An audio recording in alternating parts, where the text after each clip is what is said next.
Here you go, Yusuf. I have allowed you to record the lecture.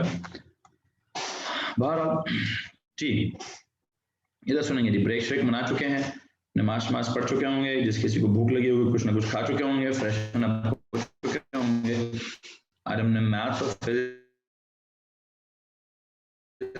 में दिमाग को आपको अच्छे से समझ आया होगा। अभी क्या करते हैं जनाब, आज एएस लेवल का केमिस्ट्री का सेक्शन कैरी करते हैं और आज एक टारगेट है इंशाल्लाह, मैंने सोचा हुआ है कि मैं इस इनऑर्गेनिक केमिस्ट्री को वाइंड अप करूंगा, ठीक है, ताकि कल मैं ऑर्गेनिक केमिस्ट्री की तरफ जा सकूं, ठीक है। तो क्या रहता है हमारा इस इनऑर्गेनिक केमिस्ट्री में, हम केमिस्ट्री में क्या पढ़ रहे हैं भाई,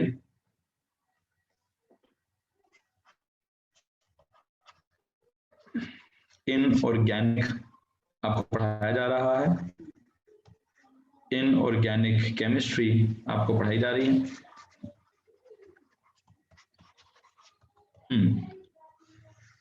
जिसमें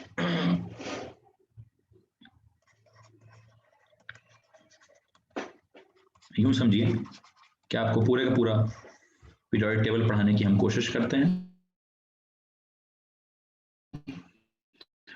और इस पीरियोडिक टेबल में एक तो पूरे का पूरा लेफ्ट से लेकर राइट तक क्या सीन चल रहा है, ठीक है, ये पूरा पीरियोडिक टेबल कवर कर लेता है, ठीक है। फिर इसके बाद एक हम पढ़ते हैं क्या, इसके बाद हम पढ़ते हैं ग्रुप नंबर 2, वो लेफ्ट वाली साइड पे मेटल्स को कवर करता है। फिर हम पढ़ते हैं राइट वाली साइड के लिए ग्रुप नंबर 17, ये नॉन मेटल्स वाला हैलोजेंस को कवर करने की कोशिश करता है, ठीक है। इसके बाद हम क्या करते हैं, इसके बाद हम आई थिंक मैंने पीरियड नंबर 3 मुकम्मल कर दिया है, फिर ग्रुप नंबर 2 मुकम्मल कर दिया, बहुत सारे पीरियड 3 में ही डिस्कस हो चुके थे। ग्रुप नंबर 2 लाइक मैग्नीशियम के, ये क्या नाम है इसका, हैलोजेंस के, ठीक है। बहरहाल अभी हम क्या करेंगे, now we are left with one more group, not group तो नहीं, मतलब वो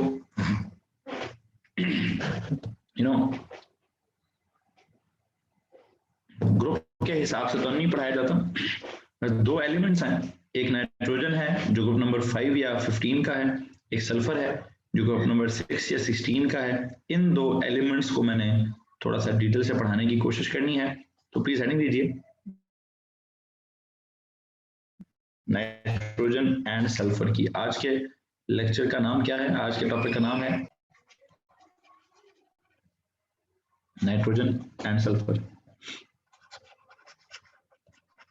ये 2 नॉन मेटल्स हैं जो हमारे सिलेबस में, बल्कि सिंपल नाइट्रोजन, लेकिन अलग अलग करके देखते हैं इसको। आज हमने क्या पढ़ाना है, आज हमने आपको नाइट्रोजन पढ़ाना है। लो जी, पीरियोडिक टेबल में एक एलिमेंट है नाइट्रोजन जिसको हमने पढ़ाना है, और इसके बारे में क्या चीजें पढ़ानी है जरा गौर से सुनना स्टार्ट कीजिएगा प्लीज।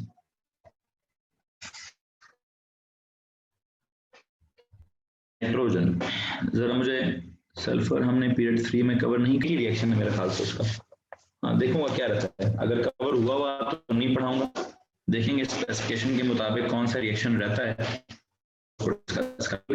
ठीक। फिलहाल मैं आपको नाइट्रोजन पढ़ाना चाहता हूं और नाइट्रोजन के बारे में आपको बताता चलूं कि पीरियोडिक टेबल ये एलिमेंट किस तरह से लिखा हुआ है।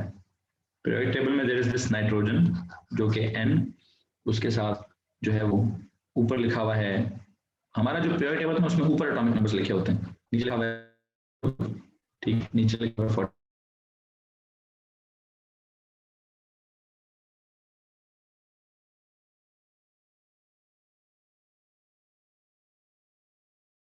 नहीं है, चलें पहले असल में मेरे ख्याल से ठीक हो गया जो भी हुआ ना, इट्स ओके।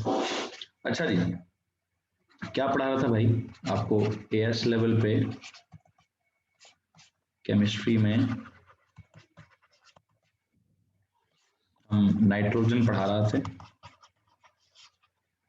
नाइट्रोजन का क्या सीन है जनाब, सर नाइट्रोजन का जो है ना पीरियोडिक टेबल में कैसे लिखा जाता है, पीरियोडिक टेबल में देयर इज दिस N का ऊपर लिखा गया है 7, नीचे लिखा गया है 14.0, ओके, ये उसका सिंबल है।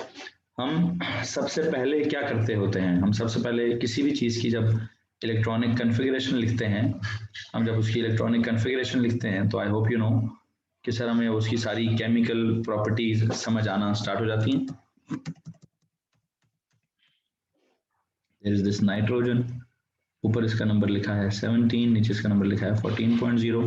I will be starting with its atomic number is 7, proton number is 7, nucleon number is 14, relative atomic mass that is 14.0। ठीक है, खैर बहरहाल मुझे इतनी ओ लेवल्स की तरह डिटेल में नहीं जाना, मैं स्ट्रेट अवे इसकी इलेक्ट्रॉनिक कन्फिगरेशन में जाने की कोशिश करता हूँ।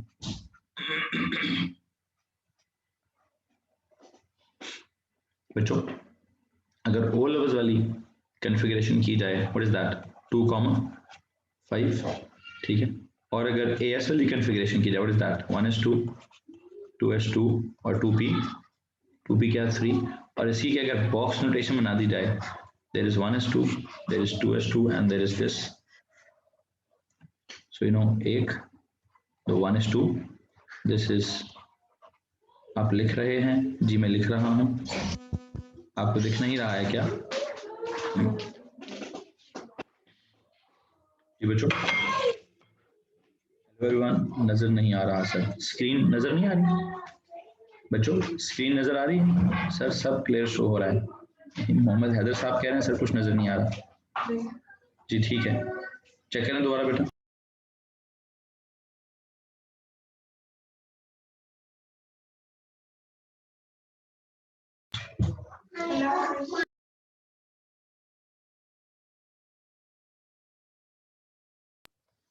जी तो बच्चों अस्सलाम वालेकुम, sorry for the delay in the class, some situation just occurred, तो मुझे उधर रिस्पॉन्ड करना पड़ा। बहरहाल जी पुत्र, आई थिंक सब कुछ ठीक चल रहा है, सब नजर आ रहा है, सब सुनाई दे रहा है। हम क्या पढ़ रहे हैं, हम यहाँ पे इस वक्त नाइट्रोजन पढ़ रहे हैं। नाइट्रोजन की इलेक्ट्रॉनिक कन्फिगरेशन O लेवल्स वाली भी लिखी गई है, और अभी हम नाइट्रोजन की A लेवल्स वाली कन्फिगरेशन लिख रहे हैं। What is there in this A levels वाली configuration, 1s2, 2s2 and 2p3, जिसका मतलब है P के अंदर कितने हैं जनाब, 3 इलेक्ट्रॉन्स हैं। सर इसके P के अंदर देयर आर 3 अनपेयर्ड इलेक्ट्रॉन्स, क्या सीन है जी, इसके अंदर 3 अनपेयर्ड इलेक्ट्रॉन्स हैं, जिसकी वजह से इसकी वैलेंसी जो है, इसकी वैलेंसी शुड बी 3 इलेक्ट्रॉन्स को क्या करना, या 3 इलेक्ट्रॉन्स को गेन करना, या 3 इलेक्ट्रॉन्स को शेयर करना। सो you know what next point is, इसकी वैलेंसी, आप इस 5 को देखेंगे तो उसको 8 बनाने के लिए ये क्या करेगा, इट विल गेन 3 इलेक्ट्रॉन्स, या फिर 2p3 को देखेंगे, इसको 2p6 बनाने के लिए गेन 3 इलेक्ट्रॉन्स, आप इसको देखेंगे तो 3 अनपेयर्ड इलेक्ट्रॉन्स को पेयर अप करने के लिए it will gain 3 electrons. So its valency is to gain what, is to gain और share 3 electrons, its valency is to gain और शेयर 3 इलेक्ट्रॉन्स, जिसकी वजह से इसकी जो ऑक्सीडेशन स्टेट होती है, इट्स वैलेंसी टू गेन और शेयर 3 इलेक्ट्रॉन्स, या फिर एक और काम भी हो सकता है, it can straight away lose all these electrons, 5 के 5 इलेक्ट्रॉन्स लूज भी कर सकता है ये, है जी। खैर मैं उस तरफ नहीं जाना चाहता, मेरे ख्याल से मैंने वो वाली वैलेंसी मैंने कहीं फॉस्फोरस के साथ लिखी हुई, वो वाली वैलेंसी कहीं मैंने फॉस्फोरस के साथ डिस्कस की हुई है, ठीक है, कि फॉस्फोरस की 5 वैलेंसी भी है और फॉस्फोरस की 3 वैलेंसी भी है। मैं नाइट्रोजन के साथ उस तरह की बात अभी नहीं करना चाहता, मैं नाइट्रोजन की इस वक्त आपको 5+ वाली वैलेंसी नहीं पढ़ाना चाहता, जनरल वैलेंसी है टू गेन और शेयर 3 इलेक्ट्रॉन्स, ठीक है। जहां तक इसकी ऑक्सीडेशन स्टेट का ताल्लुक है, तो इसकी ऑक्सीडेशन स्टेट क्या होगी, जब ये 3 इलेक्ट्रॉन्स को गेन करेगा, जब ये 3 इलेक्ट्रॉन्स को गेन करेगा तो इसके ऊपर चार्ज 3 नेगेटिव आ जाएगा। जब ये शेयर कर रहा होगा तो इसके नंबर ऑफ कोवेलेंट बॉन्ड्स कैसे चल रहे होंगे, 3 तरीके की साइंस है सर, या तो ये ट्रिपल कोवेलेंट बॉन्ड बना रहा होगा किसी के साथ, या फिर ये एक तरफ डबल कोवेलेंट बॉन्ड बनाकर एक सिंगल बना रहा, एक सेकंड, एक तरफ डबल बना दे, एक तरफ सिंगल बना दे, या फिर ये क्या कर सकता है सर, इधर भी सिंगल बना दे, इधर भी सिंगल बना दे, इधर भी सिंगल बना दे, ठीक है। नाउ लेट अस सी कि किस किस एग्जांपल में इसने किस किस तरह का स्ट्रक्चर बनाने की कोशिश की है, किस किस एग्जाम्पल में किस किस तरह का स्ट्रक्चर बनाने की कोशिश की है। मिसाल के तौर पर अगर मैं यहाँ पे आपको सिंपल इसकी जो एग्जिस्टेंस है, मुझे प्लीज अगर आप ये बता दें कि नाइट्रोजन एग्जिस्ट कैसे करता है। ये तो उसकी वैलेंसी हो गई, ऑक्सीडेशन स्टेट हो गई, यू नो इसकी एग्जिस्टेंस कैसी है। It exist as a diatomic molecule, its existence इस कैसे है, as a it exists as a diatomic molecule, as a diatomic molecule, और वो जो diatomic molecule है that is N2, और उस N2 का जो स्ट्रक्चर है वो इस जैसा है, N 1 2 3 N triple bond N triple bond N। तो N ने ट्रिपल बॉन्ड बनाना है खुद अपने साथ ही, N ने ट्रिपल बॉन्ड बनाना है खुद अपने साथ ही। तो जब वो खुद अपने साथ ही ट्रिपल बॉन्ड N बनाने की कोशिश करता है, जब वो खुद अपने साथ ही ट्रिपल बॉन्ड N बनाने की कोशिश करता है, मुझे तो प्लीज इस मॉलिक्यूल की थोड़ी सी मजीद प्रॉपर्टीज बता दीजिए। वो क्या है, ये पोलर होगा कि नॉन पोलर होगा? ये पोलर है कि नॉन पोलर है? प्लीज बताइए। This N triple bond N, is it polar non polar? It is non polar. Okay, अगर ये नॉन पोलर है तो मुझे इसकी कुछ प्रॉपर्टीज बताना मजीद स्टार्ट कीजिए। पहली प्रॉपर्टी तो ये होगी सर, अगर if it is non polar तो पानी में डिसॉल्व नहीं होगा। अगर इट इज नॉन पोलर तो इट इज, पहली बात तो ये आ गई, it is insoluble in water. Nitrogen पानी में डिसॉल्व नहीं होती, ओके जी, इनसॉल्युबल हो गया। दूसरी चीज, हाँ सॉल्युबल इन पोलर सब्सटेंसेस, ये भी लिख सकते हैं, ठीक हो गया। कहते हैं सर पानी में इनसॉल्युबल है but yet soluble in, okay ji,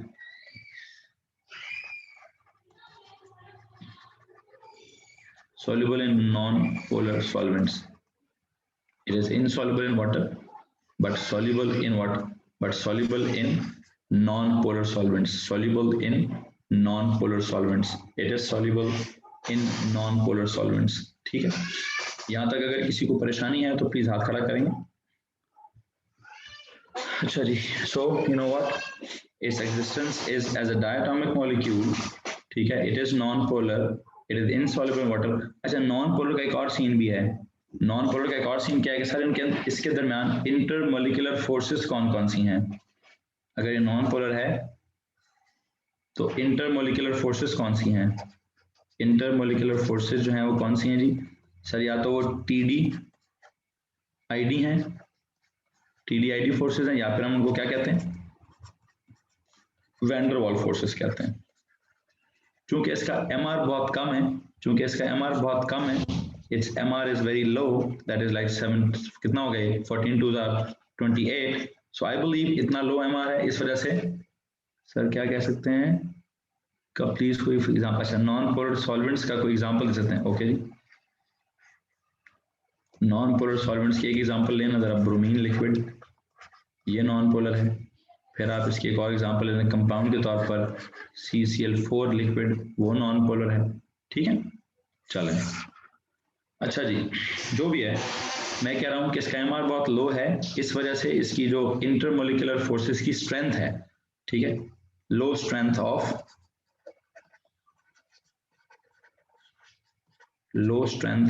intermolecular forces, या लो स्ट्रेंथ ऑफ TDID फोर्सेस, या लो स्ट्रेंथ ऑफ वैन डर वाल forces, low strength of intermolecular TDID forces, intermolecular forces, या फिर वैन डर वाल फोर्सेस। ठीक है, इस वजह से इसकी एग्जिस्टेंस कैसी है, इसकी एग्जिस्टेंस जो है, इसकी स्टेट क्या होगी, लो स्ट्रेंथ है, तो इसकी स्टेट क्या है जी? इसकी स्टेट इज गैस।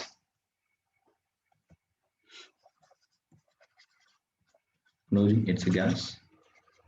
हाँ, ये अब ओ लेवल्स की तरफ पढ़ाना स्टार्ट कर दूं तो क्या होगा, colourless gas, tasteless gas, odourless gas, you know, colourless है,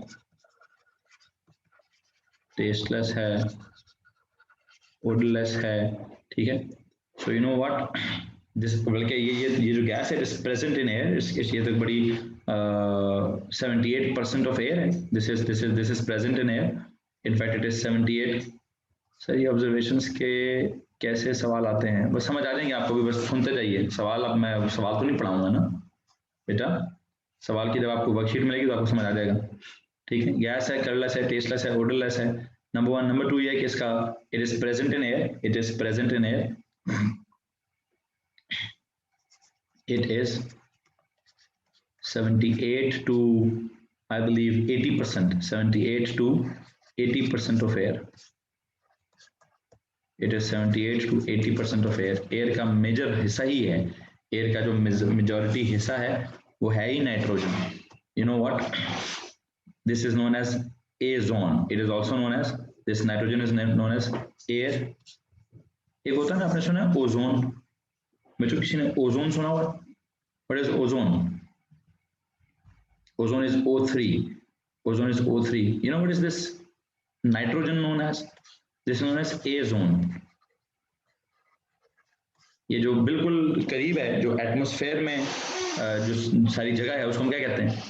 एटमॉस्फेयर में जो हवा है उसको कहते हैं एजोन, ठीक है। वो ऊपर जाके एक लेयर आती है उसको कहते हैं ओजोन। ओजोन में O3 है और एजोन में एजोन कहते हैं इसको।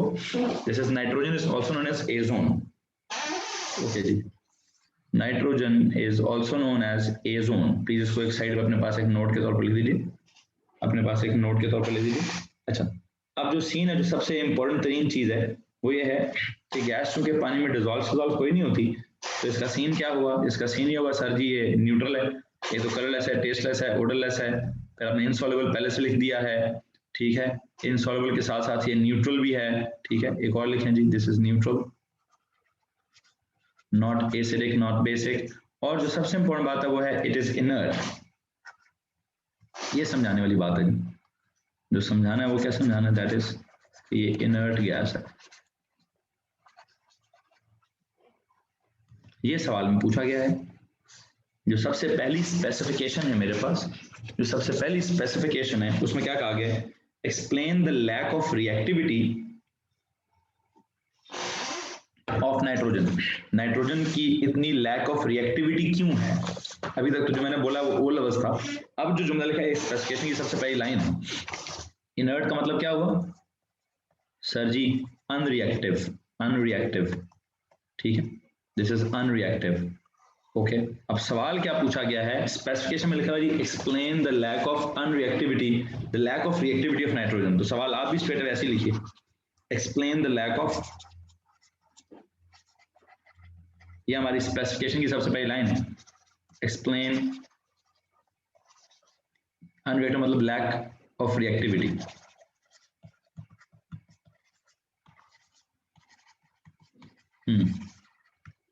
ओके जी, ये हमारा सवाल है। मैंने कहा ये गैस थोड़ी सी क्या है? इनर्ट है, अनरिएक्टिव है, लैक ऑफ रिएक्टिविटी है। ओ यस, बिल्कुल। इसका लेना देना इसके अंदर मौजूद ट्रिपल बॉन्ड के साथ है। इसका लेना देना किस बात से? इसके अंदर मौजूद एक ट्रिपल बॉन्ड है उसके साथ है। बिल्कुल जनाब, उसी तरफ जाऊंगा, उसी तरफ जाऊंगा। आप अगर गौर करें तो यही प्रॉपर्टीज ऑलमोस्ट समझाने की कोशिश कर रहा हूं कि नाइट्रोजन है, नाइट्रोजन का AR मतलब नाइट्रोजन का एटॉमिक नंबर से स्टार्ट किया है, कॉन्फ़िगरेशन किया है, वैलेंसी डिस्कस की है, डायटोमिक मॉलिक्यूल डिस्कस किया, उसका स्ट्रक्चर डिस्कस किया है। उसके अगर आप स्ट्रक्चर को थोड़ा सा गौर करें तो N ट्रिपल बॉन्ड N है। मुझे जरा प्लीज आप बताएंगे, आपके पास, आप में से किसी के पास अगर डेटा बुकलेट है, अगर किसी के पास डेटा बुकलेट है, बल्कि मेरे पास है डेटा बुकलेट में, यहाँ पे जितने भी बॉन्ड्स हैं, मतलब हाइड्रोजन का बॉन्ड जरा चेक कीजिएगा। H सिंगल बॉन्ड H की वैल्यू है 436 किलो जूल्स पर मोल, और डबल बॉन्ड O है 496 किलो जूल्स पर मोल, S डबल बॉन्ड S है 425 किलो जूल्स पर मोल, क्लोरीन है 242, ब्रोमीन है 193, आयोडीन है 151, ठीक है। मतलब इनफैक्ट यहाँ पे ना एक ही बॉन्ड है जो बहुत ही नेक्स्ट लेवल की वैल्यू रख रहा है। अगर मैं आपको यहाँ पे कुछ बॉन्ड्स लिखवाऊं, कुछ यहाँ पे आपको बॉन्ड्स लिखवाऊं और उनकी एनर्जीज लिखवाऊं, बॉन्ड एनर्जीज लिखवाऊं किलो जूल पर मोल के हिसाब से, तो जरा चेक कीजिएगा कौन कौन सी वैल्यूज है हमारे पास। इफ ऐसे आई गॉट दिस हाइड्रोजन का molecule H single bond H, ठीक है, इसकी एनर्जी इज 436, बहुत ज्यादा है, ठीक हो गया। If I say I've got this chlorine का molecule Cl single bond Cl, there is this 242 का बॉन्ड एनर्जी है। Then there is this O की अगर मैं बात करूं, O डबल बॉन्ड O की बात करूं, O डबल बॉन्ड O की जो मेरे पास वैल्यू गिवन है इट इज 496, ठीक है। फिर अगर मैं यहाँ पे और किसकी बात करूं जी, O2 हो गया, Br2 की बात करूं, Br सिंगल बॉन्ड Br की बात करूं तो यू नो दिस इज 193, ये तो बहुत ही कम है। फिर अगर मैं यहाँ पे HCl की बात कर लूं, ठीक है, वो क्या है, दैट इज 431। तो बेटा अगर आप और करो ना तो 400 ही हैं, मतलब 400 से ज्यादा तो किसी की भी नहीं, ठीक है। बहुत नेक्स्ट लेवल का स्ट्रॉन्ग बॉन्ड हो, जिसको तोड़ना मुश्किल हो, तो वो एक HF का है हमारे पास। HF का बॉन्ड तोड़ने के लिए 562 की किलो जूल्स पर मोल की एनर्जी, ठीक है। इस वक्त इन सब को तोड़ने के लिए मुझे आप एक बात बताएं, मैंने आपको कहने की पढ़ाया हुआ है कि HF का बॉन्ड तोड़ने के लिए कितनी एनर्जी चाहिए। बच्चों प्लीज चेक कीजिए, HF का बॉन्ड तोड़ने के लिए कितनी एनर्जी चाहिए थी आपको। मतलब टेम्परेचर किस लेवल तक लेके जाना था। जो सवाल पूछना चाह रहा हूं प्लीज जवाब दे दीजिए। 2-3 सफ़े पीछे चले जाइए, वहां पे थर्मल स्टेबिलिटी नहीं, कितना टेम्परेचर चाहिए। एनर्जी तो चलो मैंने लिख दिया 562, टेम्परेचर कितना चाहिए जिस टेम्परेचर पे वो बॉन्ड तोड़ना है। सर 2000 डिग्री पे जाकर वो बॉन्ड टूटता है। अच्छा, अब अगर मैं आपसे कहूं कि जो नाइट्रोजन है, नाइट्रोजन का जो ट्रिपल बॉन्ड है, explain the lack of reactivity of nitrogen के लिए जो मैं आपको भी यहाँ पे वैल्यू बताऊंगा वो क्या है, there is this N triple bond N, उसकी जो बॉन्ड एनर्जी की वैल्यू है, सवाल का आगाज हम यहाँ से करेंगे। Bond energy of N triple bond N it is equal to 944 kilo joule per mole. ये अकेला अनोखा ही है जिसकी 944 किलो जूल पर मोल है। बाकी मैक्सिमम मेरे पास जो टेबल है उसमें मैक्सिमम एक वैल्यू ऑफ 562 वो मैं आपको लिखवा चुका हूँ, उससे ज्यादा बड़ी वैल्यू किसी की भी नहीं है। ये आपके पास एक मैक्सिमम वैल्यू थी 562, जिसको तोड़ने के लिए मैंने आपको कल 2000 डिग्री बताया था। यहाँ पे इसको अगर चेक करेंगे तो बहुत ही हाई वैल्यू है, तो बहुत ही हाई वैल्यू है। हाँ जी, जब ये बहुत ही हाई वैल्यू है बेटा चेक कीजिए आपने जवाब कैसे देना है। since the bond energy of nitrogen molecule is very high, वैसे इतनी हाई क्यों है, उन सब में सिंगल है, इस O डबल बॉन्ड O में डबल बॉन्ड है, there is only one molecule, एक वाहिद मॉलिक्यूल है जिसके अंदर नाइट्रोजन का ट्रिपल बॉन्ड है, जिसको तोड़ना जो है वो बेटा बहुत ही मुश्किल काम होगा। जब इसको तोड़ना मुश्किल काम होगा तो एनर्जी बहुत ज्यादा लगेगी उसको तोड़ने के लिए, टेम्परेचर बहुत ज्यादा रिक्वायर्ड होगा। तो जब तक किसी रिएक्शन में पहले वाला बॉन्ड टूटे ही ना, हम आगे जाके चैप्टर पढ़ेंगे एनर्जेटिक्स के नाम से, और वहां मैंने क्या पढ़ाना है, वहां पढ़ानी ये बात है कि जब तक कोई बॉन्ड टूटे ही ना, अगर हम जब तक कोई बॉन्ड तोड़े ही ना तब तक रिएक्शन स्टार्ट ही नहीं होता। रिएक्शन स्टार्ट करने के लिए ही क्या चाहिए होता है, रिएक्शन स्टार्ट करने के लिए ही हमें कुछ एनर्जी चाहिए होती है, जिसको हम अगले एनर्जेटिक्स में आपको समझाएंगे H in कहते हैं, या amount of energy required to break the bond, to break the existing bonds कहते हैं। तो यहाँ पे ऑलरेडी एग्जिस्टिंग एक बॉन्ड है नाइट्रोजन का जो कि 944 किलो जूल है, ठीक है। अब ये बॉन्ड एनर्जी क्यों हाई है बेटा, बॉन्ड एनर्जी इस वक्त ट्रिपल बॉन्ड ना, सिंगल बॉन्ड्स की एक एनर्जी होगी, फिर उसके ऊपर डबल होगा, उसकी एक और एनर्जी होगी। किसी का अगर ट्रिपल बॉन्ड हो, तो और ज्यादा एनर्जी होगी। N और N के बीच में there is a triple covalent bond. So ये वैल्यू लिखने के बाद जवाब लिखिए, since there exist a triple covalent bond, जवाब सुनो जी, ये लिखने के बाद from the data booklet can you, since what, since there exists a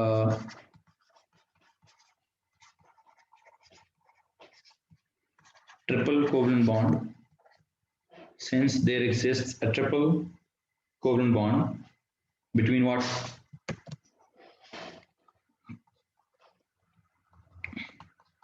between nitrogen atoms in the nitrogen molecule,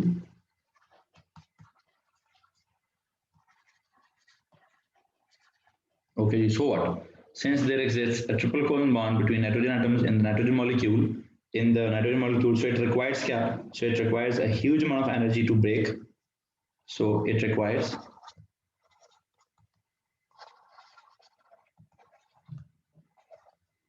a huge amount of energy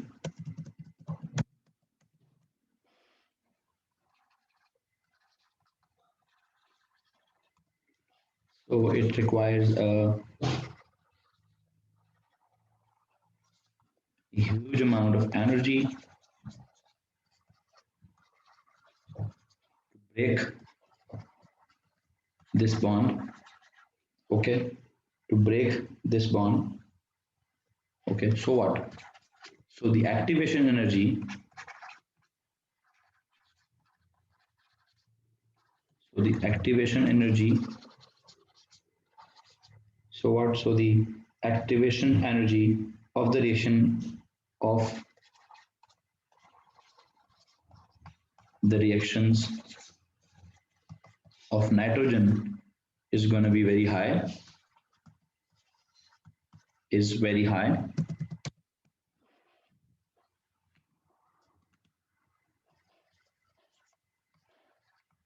हाँ जी, क्या बोला हमने? Since there exists a triple covalent bond between nitrogen atoms and the nitrogen molecule, उसको mention भी करें, so it requires a huge amount of energy. कितनी energy ये आपने mention की हुई है to break this bond. So the activation energy of the reactions of nitrogen is very high, is very high. So जब किसी reaction की nitrogen, किसी reaction की activation energy जिसको हम H in कहते हैं, जिसको हम amount of energy required to break the existing bonds कहते हैं, you know, यहाँ पे बड़ी important बात है, कौन सी वाली? एक्टिवेशन एनर्जी, बॉन्ड एनर्जी बहुत ज्यादा है. तो आई होप ये टर्म, मैं डोंट वरी, मैं इस टर्म को दोबारा भी समझा दूंगा. किस चैप्टर में समझाऊंगा ये? एनर्जेटिक्स में. किस चैप्टर में भाई? एनर्जेटिक्स में ये टॉपिक दोबारा आएगा हमारे पास. एच इन क्या है, एच आउट क्या है, एक्टिवेशन एनर्जी क्या है, बॉन्ड्स तोड़ने क्यों हैं, कौन से तोड़ने हैं, कितने बनाने हैं, पूरी एक साइंस है.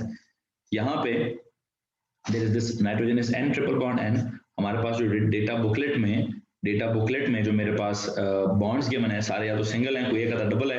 496 के साथ नाइट्रोजन का जो मॉलिक्यूल है उसका तो ट्रिपल बॉन्ड है, और उस ट्रिपल बॉन्ड की साइंस ही क्या है सर? उस ट्रिपल बॉन्ड में 944 किलो जूल्स पर मोल है, उससे ज्यादा कोई वैल्यू नहीं है. हम क्या कहेंगे सर? ट्रिपल बॉन्ड है, उसको तोड़ना बहुत मुश्किल है, उसकी बॉन्ड एनर्जी बहुत ज्यादा है. ठीक है, सो a huge amount of energy is required to break this bond. So what? So the activation energy of the reactions of nitrogen is very high. This is why what? इसका मतलब ये हुआ nitrogen react नहीं करेगा. This is why nitrogen is unreactive under ordinary conditions. This is why nitrogen is what? यहाँ लिख रहा हूँ. This is why nitrogen is unreactive. Nitrogen is unreactive under ordinary conditions. Ordinary conditions of क्या? This is why it is, you know what, nitrogen is unreactive under ordinary conditions of temperature and pressure. This is why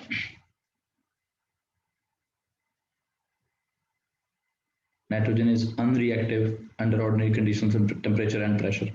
However, let me tell you, it can react. अगर क्या हो जाए? However, it can react under what? अगर हम क्या करें, अगर हम टेम्परेचर बढ़ा दें या अगर हम प्रेशर बढ़ा दें या कंडीशंस को एक्सट्रीम कर दें. अगर हम कंडीशंस को एक्सट्रीम कर देंगे तो यस रिएक्शन हो जाएगा. सो यू नो व्हाट, हम ये कह रहे हैं कि जनाब नाइट्रोजन है, उसकी कुछ बातें हैं मैंने समझा दी हैं. और सबसे इंपॉर्टेंट पहली बात क्या थी?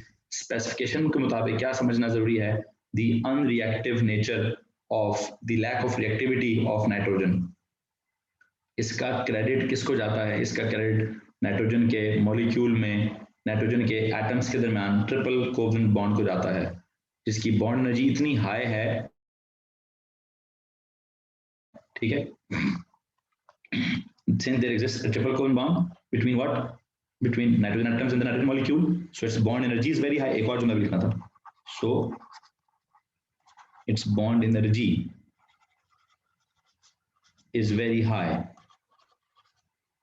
ठीक हो गया जी, बॉन्ड एनर्जी बहुत हाई है, उसको तोड़ने के लिए एनर्जी बहुत ज्यादा रिक्वायर्ड है, उसको तोड़ने के लिए एनर्जी बहुत ज्यादा रिक्वायर्ड है, तो उसको तोड़ने के लिए एनर्जी बहुत ज्यादा रिक्वायर्ड है, तो दिस इज सॉर्ट ऑफ क्या, दिस इज सॉर्ट ऑफ क्या बोलेंगे इसको हम, अनरिएक्टिव ही हो।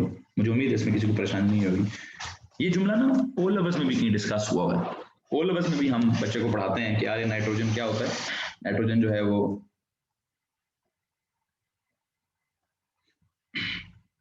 नाइट्रोजन जो है वो क्या होता है, एक सेकंड रुकिएगा प्लीज, क्या ध्यान देंगे। हाँ जी, सो हम क्या बात कर रहे हैं, हम यहाँ पे बात कर रहे थे कि जनाब जी नाइट्रोजन की बात हो रही है, नाइट्रोजन की बात हो रही है, नाइट्रोजन में नाइट्रोजन की रिएक्टिविटी की बात हो रही है, नाइट्रोजन की रिएक्टिविटी की कमी की बात हो रही है, इसकी इनर्टनेस की बात हो रही है, इसके अनरिएक्टिव होने की बात हो रही है, लैक ऑफ रिएक्टिविटी की बात हो रही है, एंड क्रेडिट गोज टू क्या, नाइट्रोजन की bond energy that is very very high, जिसको तोड़ने के लिए बहुत ज्यादा एनर्जी रिक्वायर्ड है, बहुत ज्यादा जब एनर्जी रिक्वायर्ड है तो you know what, I hope आपको समझ आ गया होगा, तोड़ने के लिए बहुत ज्यादा एनर्जी रिक्वायर्ड है तो एक्टिवेशन एनर्जी बहुत ज्यादा है तो रिएक्शन नहीं होगा, ऑर्डिनरी कंडीशंस में नहीं होगा। खैर बहरहाल कब होगा, अगले पेज पे जाके हम ये बात डिस्कस करते हैं कि सर रिएक्शन कब होगा, रिएक्शन कब होगा। एक सवाल लिखो जी, एक नोट लिखिए, however nitrogen can react under extreme conditions, nitrogen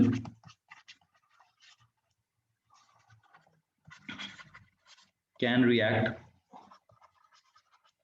under extreme conditions, nitrogen can react, okay hold on,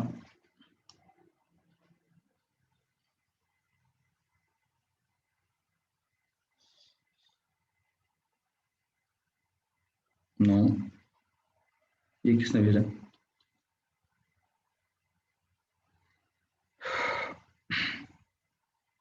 delete, Babar बेटा ये आप जो ग्रुप के ऊपर मैसेज भेजा है प्लीज इसको डिलीट कर दीजिए। बाबर अपने ग्रुप के ऊपर कोई मैसेज भेजा हुआ है प्लीज इसको डिलीट कर दीजिए। अच्छा जी सुनो भाई, nitrogen can react under extreme conditions of क्या, of temperature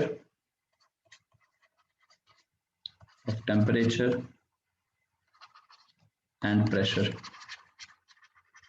so you know what, इधर ध्यान दीजिएगा प्लीज, हमारे हवा में हम कहते हैं हवा में क्या क्या मौजूद है, हवा में सर नाइट्रोजन भी मौजूद है, हवा में यू नो ऑक्सीजन भी मौजूद है, बिल्कुल ठीक हो गई। ऑक्सीजन ज्यादा रिएक्टिव है कि नाइट्रोजन ज्यादा रिएक्टिव है, ऑक्सीजन ज्यादा रिएक्टिव है कि नाइट्रोजन ज्यादा रिएक्टिव है। सर ऑक्सीजन बहुत तबाही किस्म की रिएक्टिव चीज है, हमने पढ़ा है कि ऑक्सीजन इनफैक्ट हर तरह की चीज का रिएक्शन कर लेता है, ठीक है। ऑक्सीजन जो है वो मेटल्स का रिएक्शन करता है, ऑक्सीजन जो है वो नॉन मेटल्स का रिएक्शन भी करता है, ऑक्सीजन इनफैक्ट हर तरह की चीज का रिएक्शन कर सकता है। ओके जब वो हर तरह की चीज का रिएक्शन कर सकता है, सो यू नो व्हाट, मुझे एक बात बता दीजिए, लेकिन नाइट्रोजन क्यों नहीं करता, ये हम डिस्कस कर लीजिए, नाइट्रोजन नहीं करता, लेकिन नाइट्रोजन इसका मतलब है क्या कभी रिएक्शन नहीं करेगा, क्या नोबल गैस हो गई है, चलो सवाल ये है क्या नोबल गैस हो गई है, नहीं सर ये नोबल गैस तो नहीं हुई ना, नोबल गैस तो वो होती है हीलियम हो गया, नियॉन हो गया, वो कभी भी रिएक्शन नहीं करते, उनके रिएक्शन बहुत मुश्किल है। इसके रिएक्शन हो जाएंगे, इसके रिएक्शन हो जाएंगे, लेकिन कब होंगे, under under extreme conditions, under extreme conditions ये रिएक्शन करेगा। और कौन सी एक्सट्रीम कंडीशंस होंगी, टेम्परेचर बहुत हाई कर दें, under extreme conditions of temperature and pressure, that is very high temperature या वेरी हाई प्रेशर, उसके लिए अगर मैं आपको बात सिखाऊं, ठीक है, extreme conditions of temperature and pressure कब होती हैं एक्सट्रीम कंडीशंस, एक्सट्रीम कंडीशन मतलब क्या है, हाई टेम्परेचर और प्रेशर कब कब होता है, दो सिचुएशंस ऐसी हैं जिन सिचुएशंस में ये टेम्परेचर या प्रेशर बहुत हाई हो जाता है, ठीक है। दो कौन सी सिचुएशंस, एक तो यू नो क्या कहते हैं ड्यूरिंग लाइटनिंग, एक तो ड्यूरिंग लाइटनिंग, जब जिस लम्हे क्या हो रहा होता है,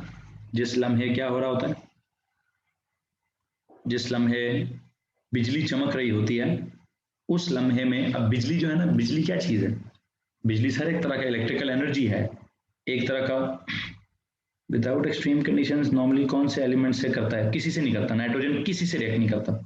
नॉर्मल कंडीशंस में नाइट्रोजन किसी से रिएक्शन नहीं करता।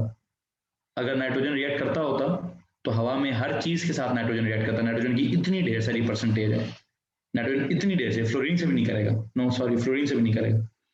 फ्लोरीन बेशक खुद जितना मर्जी रिएक्टिव हो, फ्लोरीन खुद जितना मर्जी रिएक्टिव हो, नाइट्रोजन रिएक्टिव नहीं है। नाइट्रोजन ने कहना भाई सॉरी काम करो अपना, ठीक है, कोई रिएक्शन नहीं। ठीक, सो एक सेकंड रुकिएगा प्लीज।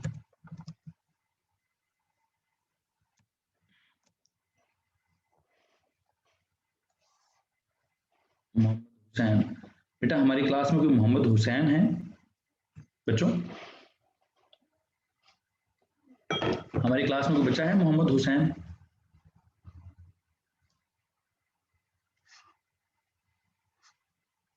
बच्चों कुछ पूछ रहा हूँ आप लोगों में से, हमारी क्लास में कोई बच्चा मोहम्मद हुसैन है? नहीं ना? ओके, तो फिर इसको यहाँ से रिमूव ही करते हैं। हेलो,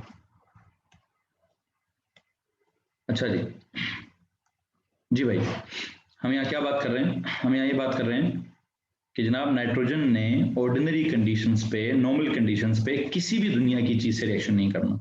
इसने रिएक्शन करना है तो सिर्फ और सिर्फ कब करना है? अंडर एक्सट्रीम कंडीशंस करना है। वो कब होती हैं? या तो ड्यूरिंग लाइटनिंग होती हैं, या फिर इनसाइड द, या फिर क्या होता है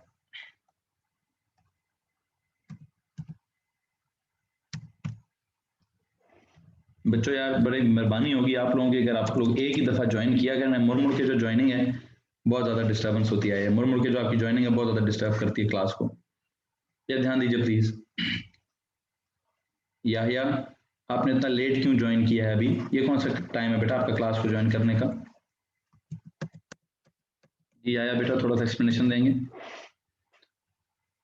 मैं पहले भी था। नहीं, अभी आपने दोबारा क्यों ज्वाइन किया है? डिस्कनेक्ट हुआ था। चलें, इनसाइड इंटरनल कंबशन इंजन,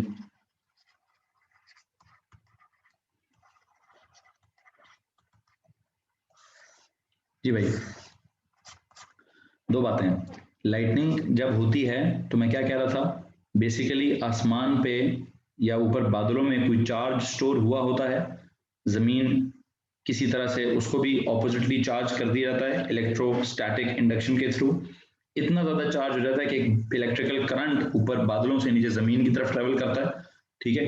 और करंट बेसिकली एक इलेक्ट्रिकल एनर्जी होती है, और हवा के जिस रास्ते में से, हवा के जिस रास्ते में से ये करंट जाता है, ठीक है, ये सारी जगह आयोनाइज हो जाती है। क्या हो जाती है? सारी जगह आयोनाइज हो जाती है। और एक लम्हे में, इस जिस लम्हे में बिजली यहाँ से गुजर रही है, इस लम्हे में इन एटम्स का जो टेम्परेचर है, लेट मी टेल यू, वो 2000 डिग्री के आसपास चला जाता है।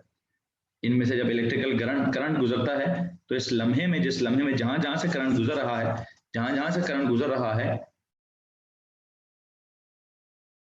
जिन जिन एटम्स के बीच में से करंट गुजरा है, वो एक वायर की तरह काम कर रहे हैं। और उस वायर में क्या हो गया, लेट मी टेल यू, उस वायर का सीन क्या हो गया, उस वायर का करंट जो है वो एकदम से बहुत ज्यादा हाई हो गया, इतना ज्यादा हाई हो गया, इतना ज्यादा हाई हो गया कि आई बिलीव टेम्परेचर जो है उनका 1000 डिग्री को क्रॉस कर गया है आराम सुकून से। और प्रेशर जो है वो ऑलमोस्ट बहुत हाई हो गया है। प्रेशर जो है वो very high, like you know, अब उसकी वैल्यू क्या होगी, चलो ग्रेटर देन 10 atm कर लो। हेलो जी, प्रेशर, चलो 10 atm ना लिखो, उसकी वैल्यू ना लिखो, टेम्परेचर की वैल्यू ना लिखो। एक्सट्रीम कंडीशन में क्या हो गया, वेरी हाई टेम्परेचर हो गया है, ठीक है, और वेरी हाई प्रेशर हो गया है, ठीक है। इन कंडीशंस में क्या होगा, इन कंडीशंस में होगा क्या, सुनिए प्लीज। इन कंडीशंस में, you know what, during lightning and internal combustion engine, nitrogen will be able to react. असल में ये हाई टेम्परेचर और प्रेशर नाइट्रोजन के बॉन्ड को तोड़ देगा।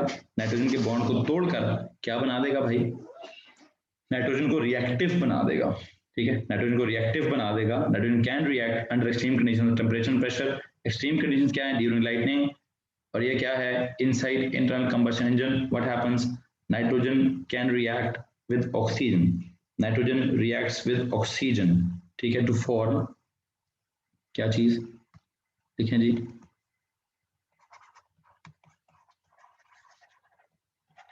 हवा में जो ऑक्सीजन है जिसने किसी की जान नहीं छोड़ी, ऑक्सीजन मेटल्स का रिएक्शन करता है, ऑक्सीजन नॉन मेटल्स का रिएक्शन करता है, ऑक्सीजन लोहे के साथ भी करता है, ऑक्सीजन सेब के साथ भी करता है, ऑक्सीजन चिप्स को भी मुसा देता है, ठीक है। इनफैक्ट हर चीज के साथ ऑक्सीजन रिएक्शन करती है। तो नाइट्रोजन की जान कैसे बख्शी होगी?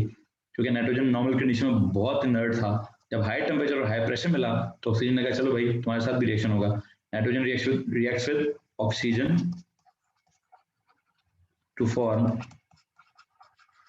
Nitrogen oxide. और ये जो काम हो रहा है ये लाइटनिंग के दौरान भी हो रहा है, और ये हाँ जी okay so you know nitrogen reacts with oxygen to form nitrogen oxide. और वो कौन सा नाइट्रोजन ऑक्साइड बनता है जरा प्लीज गौर से देखिए इस रिएक्शन को। There is this nitrogen which is a gas plus there is this oxygen that is also a gas and you know but let me tell you one more thing. मैं अभी तक सीधा सीधा arrow नहीं लगाऊंगा, reversible ही लगाऊंगा, reversible arrow ही लगाऊंगा कि 100% नाइट्रोजन और ऑक्सीजन का रिएक्शन नहीं होता। It is some sort of reversible reaction. और सबसे पहले क्या बनता है? नाइट्रोजन का ऑक्साइड ही बनता है। बैलेंस करने के लिए यहाँ 2 लिख दीजिए।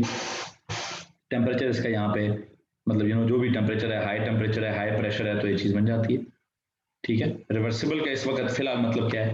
रिवर्सिबल का फिलहाल मतलब है सर ये इतना कोई कंप्लीट रिएक्शन नहीं है, कोई इरिवर्सिबल रिएक्शन नहीं है, सारा नाइट्रोजन और ऑक्सीजन कन्वर्ट नहीं होता, बहुत लेस अमाउंट ऑफ नाइट्रोजन और ऑक्सीजन जो है वो आपस में रिएक्शन करके नाइट्रोजन ऑक्साइड में कन्वर्ट होते हैं। बहरहाल रिवर्सिबल की जो मजीद डिटेल है वो आगे हमारे पास एक चैप्टर है, उसमें आपको करा दी जाएगी, this is known as nitrogen कौन सा ऑक्साइड? नाइट्रिक ऑक्साइड या nitrogen monoxide.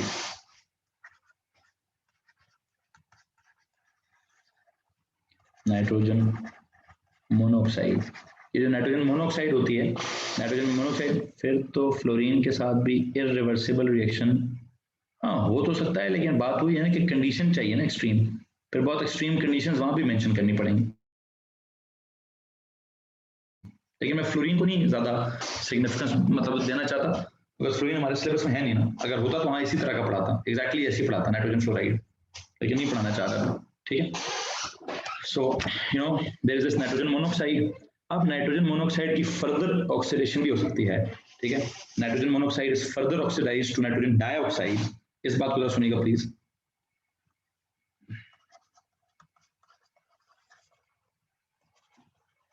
Nitrogen monoxide is further oxidized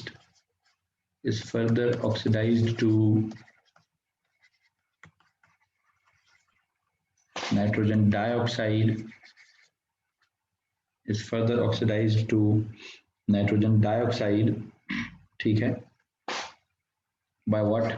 further oxidized nitrogen dioxide in air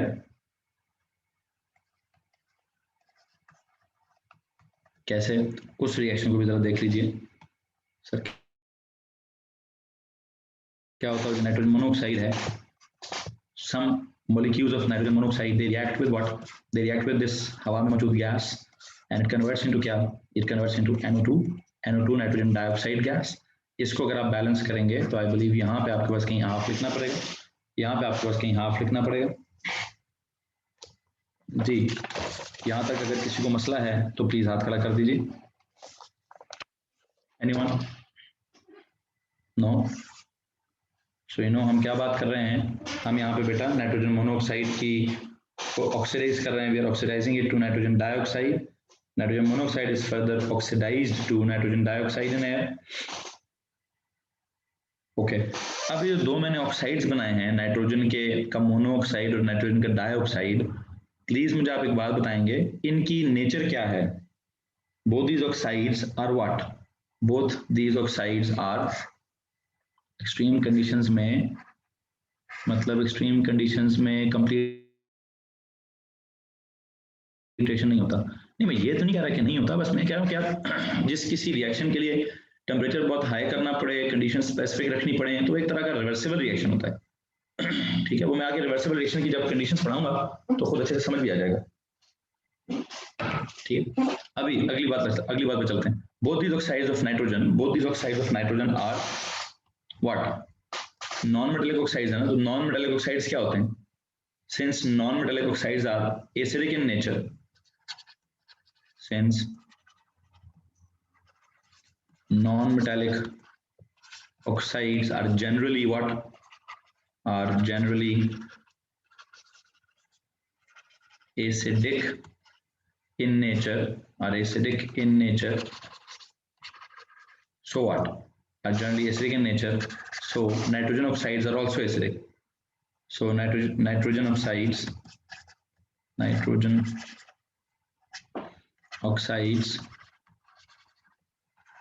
are also acidic.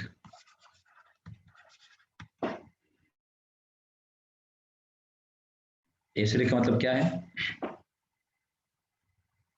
क्या रीजन? नाइट्रोजन मोनोऑक्साइड, नहीं कैटालिटिक कन्वर्टर कुछ और है मेरा भाई, जरा कैटालिटिक कन्वर्टर कुछ और है। मैं आता हूँ 2 दिसंबर को, मैं कैटालिटिक कन्वर्टर की बात भी करता हूँ आपसे, वो कुछ और चीज है, ठीक है। उसमें तो नाइट्रोजन मोनोऑक्साइड को वापस कन्वर्ट करते हैं नॉर्मल नाइट्रोजन में। उसमें तो नाइट्रोजन का देखें, नाइट्रोजन का रिएक्शन हुआ ऑक्सीजन के साथ, नाइट्रोजन ऑक्साइड बन गया, फिर नाइट्रोजन ऑक्साइड फर्दर ऑक्सीडाइज होगी, नाइट्रोजन डाइऑक्साइड बन गई, ठीक है। अब ये जो NO को आप जो कैटालिटिक कन्वर्टर की बात कर रहे हैं, थोड़ी देर सब्र ही कर लीजिए यार, सब्र कर लीजिए, मैं सवाल को थोड़ी देर में एड्रेस करता हूँ। Since non-metallic oxides are generally acidic in nature, so nitrogen oxides are also acidic. Acidic का मतलब क्या है? That is, they dissolve in water. That is, they dissolve in water to form क्या?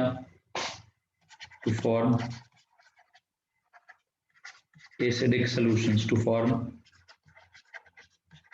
acidic solutions. Just so that they form acidic solutions, ठीक है। acidic solutions के लिए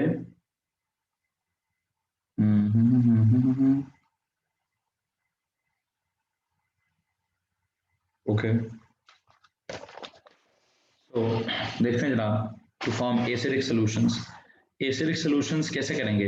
इनको जरा डालें बारी बारी पानी में, इनको पानी में डालें जी। पहले जरा नाइट्रोजन का मोनोऑक्साइड डालें पानी में, NO को पानी में डालें, लेट अस सी क्या बनता है। फिर आप जरा NO2 को पानी में डालिएगा, फिर देखेंगे क्या बनेगा। आपने कोई नाइट्रोजन वाले एसिड्स पढ़े? एक पढ़ा होगा नाइट्रस एसिड HNO2, और एक पढ़ा होगा nitric acid that is HNO3। This is known as nitrous acid. जैसे आपने पढ़ा ना, सल्फर डाइऑक्साइड को पानी में डालो तो सल्फ्यूरस बनता है, और सल्फर ट्राइऑक्साइड को पानी में डालो तो सल्फ्यूरिक एसिड बनता है। इसी तरह यहाँ नाइट्रस एसिड बनता है और नाइट्रिक एसिड बनता है, ठीक है। होते हैं दोनों के दोनों भी गैसेज ही हैं, both these are gases. Nitrogen का मोनोऑक्साइड भी गैस है, नाइट्रोजन डाइऑक्साइड भी गैस है, लेकिन हाँ पानी के साथ रिएक्शन कर लेते हैं, एसिडिक इन नेचर है। HNO2 बनाते हैं और ये HNO3 बनाता है। HNO2 का अगर मैं रिएक्शन देखूं, इधर हाइड्रोजन 2 है, इधर हाइड्रोजन 2 कर लो, इधर N2 हो गए, इधर N2 कर लो, 2 हो गए ये, और 3 हो गए, 3 उधर हो गए 4। आई थिंक यहाँ पे ना एक और चीज भी होती है, प्लस हाफ O2, थोड़ा सा इसको मजीद ऑक्सीजन भी चाहिए होता है। और यहाँ पे क्या होगा, H2 है, N2 हो गए हैं, इनको 2 से मल्टीप्लाई टू 4 + 1 5, इधर भी कहीं हाफ O2 भी है इस रिएक्शन के अंदर, तो थोड़ी सी ऑक्सीजन गैस भी चाहिए होती है इनको। पानी में जब ये डिजोल्व हो रहे होते हैं, पानी में जब ये डिजोल्व हो रहे होते हैं तो ऑक्सीजन भी थोड़ी और ऐड हो रही होती है, ऑक्सीजन भी थोड़ी और ऐड हो रही होती है। खैर मैं उसकी ज़्यादा डिटेल में नहीं जाना चाहता, इस रिएक्शन को सिलेबस में नहीं पढ़ाने को कहा गया, उन्होंने ये नहीं कहा कि इसको पढ़ाएं, ठीक है। हाँ पढ़ाना क्या है, पढ़ाना क्या है, बल्कि पढ़ा दिया है। इसी तरह रिएक्शन है जी, नाइट्रोजन के ऑक्साइड को पानी में डालो तो पानी में मौजूद थोड़ी सी जो ऑक्सीजन होती है उसको भी अब्जॉर्ब कर लेता है। अक्सर पानी में थोड़ा सा डिजोल्व्ड ऑक्सीजन होता है, पानी में ना भी हो जी बिल्कुल होता है, जी बिल्कुल होता है, ठीक है। ना भी हो अगर ऑक्सीजन, तो हवा में मौजूद ऑक्सीजन को थोड़ा सा यूज किया जाएगा, या ऑक्सीजन को पानी में थोड़ा बबल किया जाएगा, ताकि नाइट्रोजन ऑक्साइड, नहीं पढ़ानी इसकी डिटेल, सिंपल इतना पढ़ाना है कि नाइट्रोजन के ऑक्साइड एसिडिक हैं, ठीक है। एक ने नाइट्रस बना दिया, एक ने नाइट्रिक बना दिया, मुझे उसकी बैलेंसिंग करने के लिए हाफ O2 लिखना पड़ेगा, आउट ऑफ सिलेबस है वो बैलेंस, ये reaction out of syllabus.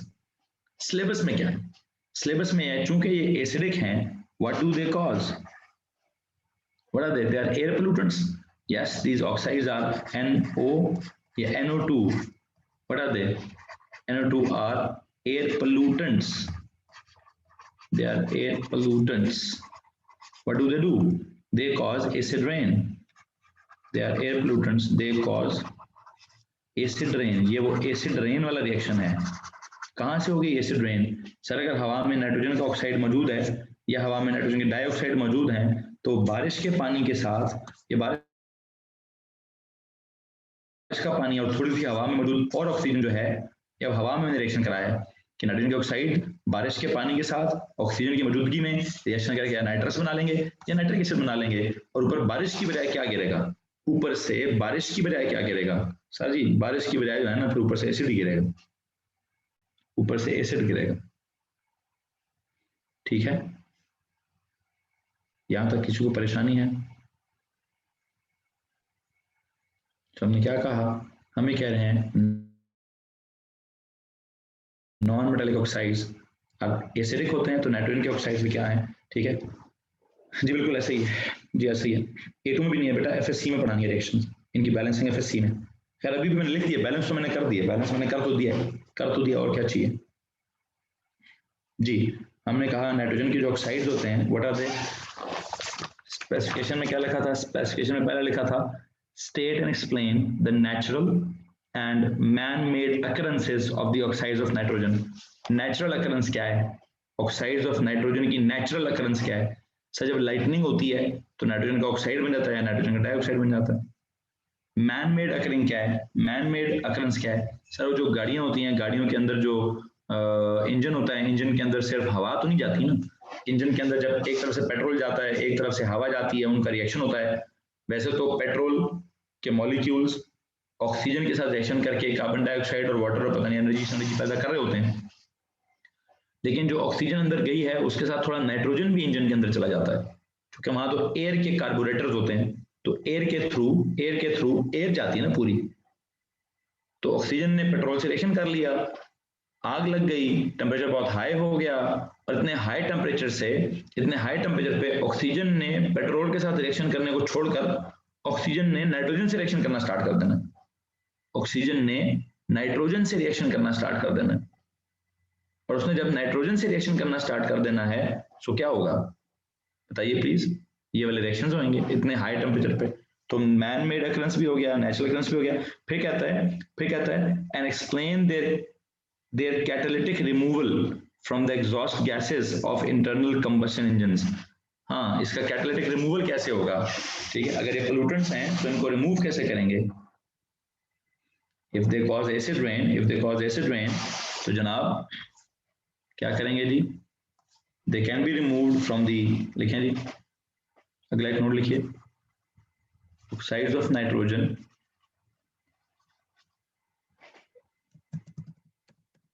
NO gas can be removed किधर से जी? can be removed from the exhaust gases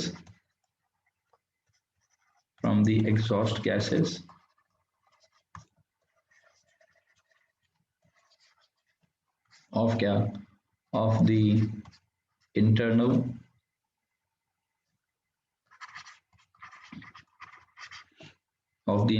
combustion engine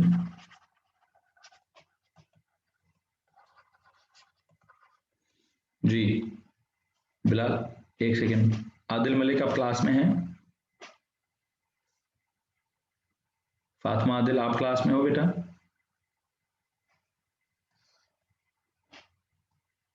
ji check करो भाई क्लास में है?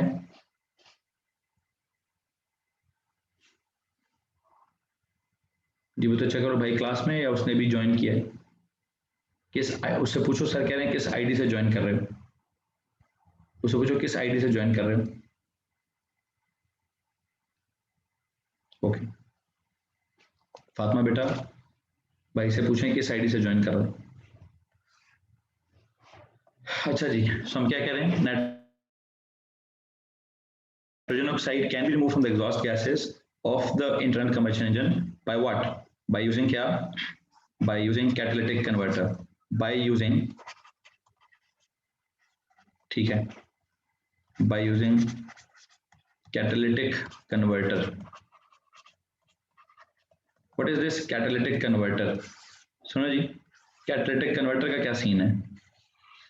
एग्जॉस्ट के अंदर, एग्जॉस्ट सिस्टम ऑफ द गाड़ियों के अंदर क्या लगा दिया जाता है? Exhaust system of the cars के अंदर एक कैटालिटिक कन्वर्टर लगाया जाता है। What is that catalytic converter? जरा गौर से सुनिए। बेसिकली एक कैटलिस्ट यूज करते हैं, एक कैटलिस्ट यूज करते हैं। वो कौन सा कैटलिस्ट यूज होता होगा? कौन सा कैटलिस्ट यूज होता होगा सर जी? प्लैटिनम कैटलिस्ट यूज किया जाता है। प्लैटिनम कैटलिस्ट इज यूज्ड, ठीक है, टू कन्वर्ट क्या? To convert harmful gases into less harmful gases. Platinum is used as a catalyst, क्या करने के लिए? To convert harmful gases into less harmful products, into less harmful gases. मसलन कौन कौन सी दो गैसेज हैं जो गाड़ी के इंजन में पैदा हो रही हैं, दोनों नुकसान देती हैं? There is this nitrogen monoxide, ये भी नुकसानदेह है, and there is this carbon monoxide. अगर पेट्रोल का इनकम्प्लीट कंबशन हुआ है तो ये कार्बन मोनोऑक्साइड है, ये भी क्या करता है? ठीक है, यहाँ पर हम क्या करेंगे? यहाँ पर हम प्लैटिनम यूज करेंगे। प्लैटिनम यूज करते हैं एज ए कैटलिस्ट, और क्या होता है? नाइट्रोजन बन जाता है N2, कार्बन बन जाता है कार्बन डाइऑक्साइड। ठीक है, ओ लेवल्स में पढ़ा हुआ आपने, ये ओ लेवल्स में पढ़ा होगा। ठीक है, नाइट्रोजन मोनोऑक्साइड का क्या क्या नुकसान है? ये एसिड रेन करता है। ठीक है, पैदा क्यों हुआ आपको पता है? ये कार्बन मोनोऑक्साइड का क्या नुकसान होता है जी? नहीं, पहले तो NO पैदा हुआ है ना, NO2 तो बाद में कन्वर्ट होता है। देखें, इनिशियली क्या चीज पैदा होती है? Nitrogen reacts with oxygen to produce क्या? NO। अब ये जब NO ढेर सारी एयर में आएगा, जब इसको हम क्या बोलेंगे? Limited combustion. इसको हम क्या बोलेंगे? Complete combustion. यहाँ पे क्या होगा? इनकम्प्लीट ऑक्सीडेशन, इनकम्प्लीट ऑक्सीडेशन, और ये कुछ हद तक कंप्लीट ऑक्सीडेशन है। एक तरह से वो क्या होता है? लिमिटेड सप्लाई ऑफ ऑक्सीजन, और एक तरफ होता है एक्सेस सप्लाई ऑफ ऑक्सीजन। खैर मैं नहीं दिखाना चाह रहा। जैसे नहीं होता था कार्बन मोनोऑक्साइड और कार्बन डाइऑक्साइड बनता है, इसी तरह यहाँ पर भी पहले क्या बना है? पहले नाइट्रोजन का मोनोऑक्साइड बना है, और फिर क्या बना है? फिर नाइट्रोजन का डाइऑक्साइड बना है, फिर नाइट्रोजन का डाइऑक्साइड बना है। ठीक है, इसमें किसी को परेशानी है? तो इस बच्चे ने कहा सर नाइट्रोजन डाइऑक्साइड का क्या सीन है? तो पहले बेटा नाइट्रोजन मोनोऑक्साइड ही बनता है, गाड़ी के इंजन के अंदर नाइट्रोजन मोनोऑक्साइड ही बनता है। और जो फर्दर उसकी ऑक्सीडेशन होती है, nitrogen monoxide is further oxidized to nitrogen dioxide in what? In excess supply of air. In excess supply of air, ये लिखो जी यहाँ पे। Nitrogen monoxide is converted, it is further oxidized to nitrogen dioxide in excess supply of air, in excess supply of air. ठीक है, normally nitrogen dioxide नहीं बनता। अच्छा, गाड़ी के इंजन में नाइट्रोजन मोनोऑक्साइड बन गया, उसने एसिड रेन करनी है, कार्बन मोनोऑक्साइड बन गया, उसने क्या करना है? कार्बन मोनोऑक्साइड ने क्या करना होता है जी भाई? कार्बन मोनोऑक्साइड ने वो क्या कहते हैं? कार्बोक्सी हीमोग्लोबिन बनाना होता है। कार्बोक्सी, काला धुआं निकलता है गाड़ी में से? नहीं, काला धुआं कार्बन ब्लैक की वजह से निकलता है। काला धुआं कार्बन मोनोऑक्साइड कलरलेस गैस होती है भाई। काला धुआं वो कार्बन सूट जो निकलता है, कार्बन ब्लैक जो होता है कार्बोक्सिलिक, कार्बोक्सी हीमोग्लोबिन। अब पता नहीं इससे क्या बीमारी होती है, बायोलॉजी वाले से पूछते हैं। अगर हीमोग्लोबिन के साथ कार्बोक्सी जुड़ जाए, ऑक्सी हीमोग्लोबिन की बजाय कार्बोक्सी हीमोग्लोबिन बन जाए, तो कोई बायोलॉजी वाले हमें बीमारी का नाम बताएंगे? बायोलॉजी वाले हमें बीमारी का नाम बताएंगे? Transport of oxygen is reduced, मतलब उसको नाम क्या देंगे? ये तो ठीक है, तो अपने लंबा चौड़ा मुझे पूरा फ्रेश बता दिया। है क्या क्या क्या? सिकल सेल एनीमिया, जो भी coronary diseases, sickle cell anaemia, emphysema, एक सेकेंड जी, थोड़ी खैर हो, एम्फाइजीमिया, मजाक कर रहे हो या सही बता रहे हो? Emphysema, what ever it is. खुद से अब नाम लेने लग गए हैं सारे, हाँ या खुद से ही ले रहे होंगे। चलो जो भी है, आई डोंट नो, मुझे नहीं पता है बीमारी सही है कि नहीं। No sir, it has no name. Okay जी, काट दो इसको, काट दो, जिसका कोई नाम नहीं है। अच्छा खैर जो भी है, कोई भी है जी। This is another disease, okay, emphysema is bio वालों को क्या, चलो अल्लाह खैर करेगा जी। अच्छा, फजूल बातें नहीं करें दलाल, ये ध्यान दें। क्या होता है, ये मोर हार्मफुल है, प्लेटिनम की मौजूदगी हो, थोड़ा सा हाई टेम्परेचर हो, यू नो थोड़ा और हाई प्रेशर भी हो, तो ये वाला रिएक्शन भी क्या हो जाता है, ये वैसे इसको भी रिवर्सिबल ही रखें यार, इसको भी रिवर्सिबल ही करें।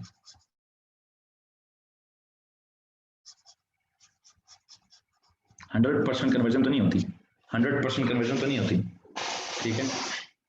सिकल सेल अनीमिया होता है, चलो कुछ होता होगा, मुझे नहीं पता भाई। अब ये जो नाइट्रोजन है तो वैसी हवा में मौजूद है, लेस हार्मफुल है। कार्बन डाइऑक्साइड वैसी हवा में मौजूद है, ये भी लेस हार्मफुल है, ठीक है ना। कार्बन डाइऑक्साइड थोड़ा सा अभी भी हार्मफुल होता है, इतनी ज्यादा नहीं होनी चाहिए। खैर बार जो भी है, ये क्या करता है भाई, ये एक ग्रीन हाउस गैस है, carbon monoxide already present in catalytic converter. Okay बेटा, गाड़ियों के एग्जॉस्ट सीट की बात हो रही है, can be remove from the exhaust gases of internal combustion engine. जब उसमें कंबशन होती है, तो जब ये अगर ये इनकम्प्लीट हो है, अगर ये कंबशन इनकम्प्लीट हो तो पेट्रोल से क्या निकलता है, इस इनकम्प्लीट कंबशन में वैसे ही क्या होता है, अगर हम कहते हैं जी C8H18 जो है, इसका इनकम्प्लीट कंबशन हुआ है, कार्बन मोनोऑक्साइड बनेगा, कार्बन ब्लैक बनेगा, H2O बनेगा, तो ये जो कार्बन मोनोऑक्साइड बनी है ये मोर हार्मफुल है, इसको निकालना है। So it is already not just present in the catalytic converter, it is produced in the engine. सबसे पहले तो कार्बन मोनोऑक्साइड बनता है, वो तो कंबशन से बनता है, ठीक है। ये तो पेट्रोल की जब कंबशन होती है, तो पेट्रोल की कंबशन से बनता ही कार्बन मोनोऑक्साइड है, पेट्रोल की कंबशन से। खैर जो भी है बेटा, आपको पता होना चाहिए मरीहा बेटा, ये वो लफ्ज़ हमने पढ़ा है ना कि गाड़ियों में पेट्रोल की कंबशन होती है, उसकी कंबशन से अगर इनकम्प्लीट कंबशन हो रही हो तो कार्बन मोनोऑक्साइड पैदा होता है, और कार्बन मोनोऑक्साइड, अभी तो मैं एक्स्ट्रा एक चीज पढ़ा कि नाइट्रोजन मोनोऑक्साइड भी पैदा हो रही है, यहाँ पे बस ये लिख दो, incomplete combustion yields what, yields carbon monoxide. ये लो, तो कार्बन मोनोऑक्साइड भी है वहां पे और नाइट्रोजन मोनोऑक्साइड भी बनी है, तो इनको कैसे कन्वर्ट करेंगे, ये मैंने आपके सामने इसका रिएक्शन लिख दिया है, ठीक है। इसको बैलेंस करने के लिए यहाँ 2 से मल्टीप्लाई कर दें, ठीक है, और फिर इसको मजीद, बल्कि एक सेकेंड, यहाँ पे सी है क्या होता है, यहाँ नाइट्रोजन को हाफ लिख दें, इधर हाफ लिख दें, इधर हाफ कर दें, ठीक है। किसी को मसला तो हाथ खड़ा कीजिए प्लीज, इस रिएक्शन में अगर किसी को मसला है तो प्लीज हाथ खड़ा कीजिए। Isn't platinum expensive? Shouldn't we use some other element to be economical? बिल्कुल ठीक है, प्लेटिनम एक्सपेंसिव है, तो ये हर गाड़ी में थोड़ी ना प्लेटिनम कन्वर्टर लगा हुआ है, कैटालिटिक कन्वर्टर लगा होता, क्या हर गाड़ी में, रिक्शे के अंदर भी प्लेटिनम का कैटालिटिक कन्वर्टर लगा होगा क्या, मैरान आल्टो सब में लगा होता है, नहीं ना भाई, महंगी गाड़ियों में लगा होता है ना, तो थोड़ी महंगी गाड़ियां होती हैं उनमें ये क्या कहते हैं कैटालिटिक कन्वर्टर लगा होता, ठीक है। सो और किसी एलिमेंट से ये एक्टिविटी होगी नहीं। खैर जो भी है, this is green house gas, it causes global warming, ये सारी बातें ओ लेवल्स की याद पता होनी चाहिए। खैर you know that catalytic converters are being stolen, a lot of these हैं what, recently read in news that catalytic converters are being stolen a lot these days, not in Pakistan, फिर किधर, बड़े यूके में हैं। खैर आप UK का अखबार पढ़ते हैं भाई, पाकिस्तान में रहते हुए यूके का अखबार पढ़ रहे हैं, चलो पढ़ते होंगे, कुछ ना कुछ होता होगा, मैं इस पर कॉमेंट नहीं करूंगा। बहरहाल मुझे प्लीज ये बताइए क्या पढ़ाया जा रहा है इस वक्त बेटा जी। आपको ये नाइट्रोजन पढ़ाया जा रहा है, नाइट्रोजन के पहले तो लैक ऑफ रिएक्टिविटी की बात की गई, ठीक है। पाकिस्तान में रहते हुए यूके की, ओह बड़ी बात कर दी आपने, पाकिस्तान में रहते हुए यूके की एजुकेशन पढ़ रहे हैं, तो क्या करें, तो पाकिस्तान रहते हुए यूके का अखबार भी पढ़ सकते हैं, पढ़ें जी पढ़ें यूके का अखबार भी पढ़ें सब कुछ करें, ओके। सो यहाँ तक किसी को मसला है तो प्लीज हाथ खड़ा करें, यहाँ तक किसी को मसला है तो प्लीज हाथ खड़ा करें। हम यहाँ पे क्या पढ़ रहे थे, हमने यहाँ पे कहा यार नाइट्रोजन वैसे तो जनरली बड़ी अनरिएक्टिव सी चीज है, लेकिन हमने उसका एक रिएक्शन पढ़ लिया, कौन सा, उसका हमने पहला रिएक्शन पढ़ा किसके साथ, reaction with oxygen, reaction with क्या, this was reaction with oxygen, this was सबसे पहला क्या था, नाइट्रोजन का reaction with oxygen, nitrogen reacts with oxygen, ठीक है। अच्छा, अब नाइट्रोजन का एक और रिएक्शन भी है with what, reaction of nitrogen with hydrogen, reaction of nitrogen with what, with hydrogen,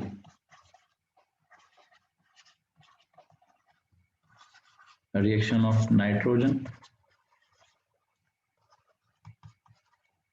with hydrogen. जी भाई, ये किधर होता है यार, इस रिएक्शन के बारे में क्या सीन है, reaction of nitrogen with hydrogen, I hope you know this is Haber process की बात करूंगा मैं यहाँ पे, this is that Haber process, बिल्कुल ठीक हो गई। इस हेबर प्रोसेस में HABER, हेबर प्रोसेस में what is happening, such there is this nitrogen, it reacts with this hydrogen and there are some special conditions in which this nitrogen reacts with hydrogen, क्योंकि हमने पढ़ा है कि nitrogen इस बड़ी inert किस्म की चीज, ऑक्सीजन से कुछ स्पेशल कंडीशंस में रिएक्शन करता है, तो बेटा हाइड्रोजन से भी किसी स्पेशल रिएक्शन में ही, किसी स्पेशल कंडीशन में ही रिएक्शन होगा ना, उससे भी किसी स्पेशल कंडीशन में ही रिएक्शन होगा। अब किन स्पेशल कंडीशंस में उससे रिएक्ट किया जाएगा, तो सुनिएगा प्लीज गौर से, मुझे जरा कोई ओ लेवल्स में से याद करके बताएगा क्या कंडीशंस थी इसकी, बनाता क्या है, it forms ammonia, ammonia gas, nitrogen 2 कर दें, हाइड्रोजन 3 कर दें, मुझे जरा प्लीज इसकी कंडीशंस भी बता दें, व्हाट आर द कंडीशंस, 400 से 500 डिग्री का टेम्परेचर, ओके हो गया जी, और फिर 200 ATM का प्रेशर, ठीक हो गया जी, फिर iron as a catalyst, iron as a catalyst, ठीक हो गया, आयरन या फिर एक और भी हो सकता है आयरन का ऑक्साइड, आयरन का ऑक्साइड भी एज अ कैटलिस्ट इस्तेमाल कर सकते हैं। नहीं नहीं नहीं 1 ATM नहीं है भाई, 200 ATM है, 200 ATM है, ये लें बेटा, इसने कहा सर पिछले पेज पे चले जाएं,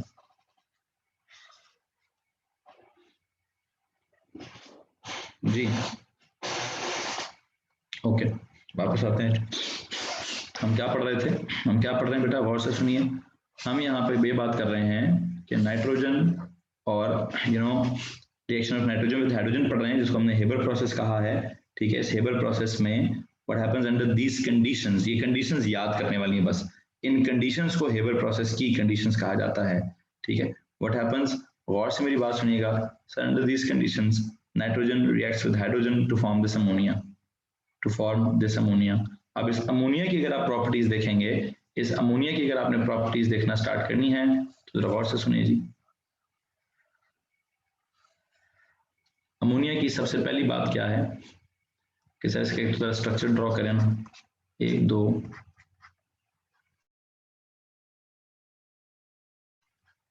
3 और एक lone pair, so it should better be like this,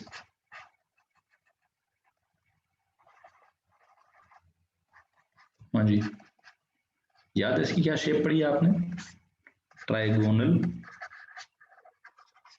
pyramidal, angle बताएंगे, दिस एंगल इज 109 से एक स्टेप कम कर लीजिए, 107 के आसपास इसका एंगल है, ठीक हो गया। पहली चीज इसमें कौन पार्शली नेगेटिव है, कौन पार्शली पॉजिटिव है, I believe nitrogen is partially, nitrogen की electron negativity is greater than hydrogen, तो nitrogen is partially negative and hydrogen is partially positive, so this is क्या, this is polar covalent compound, this is a polar covalent compound. अब अगर एक polar covalent compound है तो it must be soluble in water, it is soluble in water, and जब आप इसकी solubility की बात करते हो, तो look at the reaction, what would it form, ammonia would dissolve in water, in fact it does not dissolve, rather it reacts with water to form ammonium hydroxide. Ammonium hydroxide is an aqueous solution. It is an aqueous solution which is hydroxide. It is an alkaline solution. If I say ammonium hydroxide is an, इसमें ammonium के ions हैं,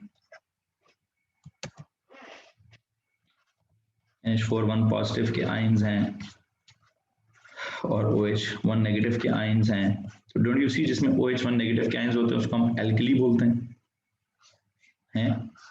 इसकी वजह से हम इसको क्या बोलेंगे, हम एल्कलाइन सोल्यूशन।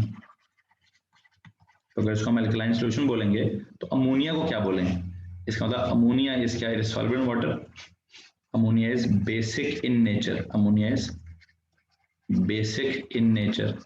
अमोनिया का सीन क्या भाई, ammonia is the base. Ammonia ने पानी में डिजोल्व होके, अमोनिया ने पानी में डिजोल्व होके क्या किया है सर जी, अमोनिया ने पानी में डिजोल्व होके अमोनियम हाइड्रोक्साइड बनाया है, जो कि क्या चीज है, जो सर वो क्या बोलते हैं, एक एल्कली है। तो अमोनिया खुद क्या हुआ, अमोनिया खुद सर बेस हुई। जहां तक बाकी ताल्लुक हैं कि जी इसका जो गैस है, एक सेकेंड इसकी तरह गैसियस प्रॉपर्टीज डिस्कस कर लेते हैं। गैस किस तरह की, सर एक कलरलेस गैस है, लेकिन हाँ इसकी एक अजीब सी वो क्या बोलते हैं, इसकी पेंजेंट स्मेल है, इसकी पेंजेंट स्मेल है, ठीक है। बेसिक इन नेचर है, टर्न्स व्हाट, क्या पढ़ा आपने वो लोग इसमें, टर्न्स डैम्प, कौन सा, ब्लू या red, turns damp red litmus paper, blue, red litmus paper को ब्लू कर देती है, ठीक है। इसके इस अल्कलाइन सॉल्यूशन की अगर मैं पीएच की बात करूं तो लेट मी टेल यू, इसका pH would be greater than 12, greater than 10, its pH would be greater than 10, not just मतलब पीएच वुड बी अराउंड 12, एक second, its pH would be around 12 I guess, not that weak, अच्छा खासा strong किस्म का base है, अच्छा खासा strong किस्म का बेस है। बहरहाल यहाँ तक अगर किसी को परेशानी है तो प्लीज हाथ खड़ा कीजिए, एनीवन। So ammonia is क्या, ammonia is basic in nature, ammonia is a base, okay, what this ammonia would do now, इस अमोनिया ने क्या करना होता है, हाँ जी, अमोनिया अगर बेस है तो बेसिस क्या करते हैं, bases react with acids to form क्या, to form salts and water, ठीक है। अमोनिया का एक रिएक्शन होता है, ammonia reacts with acids to form ammonium salts. ये देखें जी, अमोनिया क्या हो गया, ammonia is basic in nature. If it is basic in nature, so bases can react with acids. It can react with acids. It can react with acids. Forming क्या? Forming ammonium salts. Forming ammonium salts. ठीक है। उसके अगर आप examples देख लें, तो number 1, ammonia का अगर आप HCl से रिएक्शन कराएं, अमोनिया का अगर आप HNO3 से, 2 मिनट बस 2 मिनट, HNO3 से रिएक्शन कराएं, अमोनिया का अगर आप H2SO4 से रिएक्शन कराएं, प्लीज टेल मी क्या बनेगा, यहाँ बनेगा जी अमोनियम क्लोराइड, यहाँ बनेगा जी अमोनियम नाइट्रेट, यहाँ बनेगा जी ammonium sulphate. I hope you get this, हाँ जी, ammonium chloride, ammonium nitrate, ammonium sulphate, 4 2s are 8, यहाँ पे 2 कर लीजिए, 3 यहाँ बैलेंस हो गया, ठीक है। जितने भी अमोनियम सॉल्ट्स हैं, these ammonium salts they are used as क्या, they are used as fertilizers. These ammonium salts are used as fertilizers. They are used as fertilizers. हैं जी, these ammonium salts are used as fertilizers. तो fertilizers करते क्या होते हैं, they improve the fertility of soil. अब soil को क्या चाहिए, soil को मुझे लगता है, soil को क्या चाहिए, soil को I believe नाइट्रोजन चाहिए, fertilizer क्या होता है, NPK। जिस कंपाउंड में नाइट्रोजन होगी, फास्फोरस होगी या पोटाशियम होगी, उस कंपाउंड को हम फर्टिलाइजर बोलेंगे। तो नाइट्रोजन है ना, इन सब में नाइट्रोजन है, इसमें भी नाइट्रोजन है, इसमें भी नाइट्रोजन है। So these compounds will act as fertilizers. They improve the fertility of the soil. They improve the nitrogen content of the soil. Nitrogen is very very important for soil, कि उसमें plant की growth होती है, पता नहीं क्या protein build होता है, ये भी सारी बायोलॉजी है, मुझे नहीं पता, आई एम सॉरी, इस बायोलॉजी का भी मुझे नहीं पता जी। इसमें अगर किसी को परेशानी है तो प्लीज हाथ खड़ा करेंगे। अच्छा, यहाँ से आगे आपने एक छोटा सा काम करना है। यहाँ से आगे आपने छोटा सा काम क्या करना है यार, ये फर्टिलाइजर्स के एक्सेसिव यूज के साथ एक मसला कनेक्टेड है।